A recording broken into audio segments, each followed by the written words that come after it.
So I want to start with writing style. You want to use a writing style that fits with your brand. I say that because each brand is going to be a little bit different, right? If you predominantly only deal with preschool kids, your tone is going to be a lot more playful, bubbly. It's just going to be a different version than if you have an all-star cheer gym. Regardless of the tone, I recommend it be conversational and not too legalistic grammatically.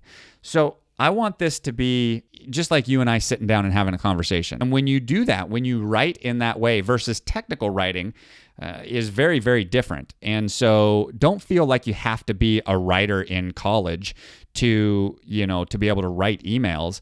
Like, write conversationally and communicate with your audience in a way that's easy for them to consume. An example of this might be length and width of the email itself. People's eyes fatigue when they're looking at a page, when they're looking at an email, right? Their eyes are having to go back and forth and read it, right? You can see my eyes moving back and forth.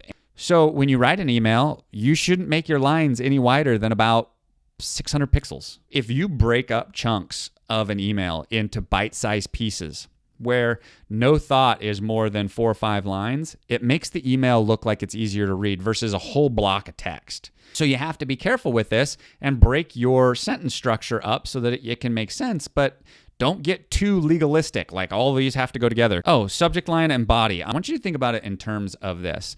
When you write a subject line, the whole purpose of the subject line is to get them to open the email. So when you write a subject line, write it compelling with a cliffhanger that makes me want to open this, that makes me curious about what's inside. Should be pushing them towards another action. So, subject line is to open the email. The body of the email is to take another action.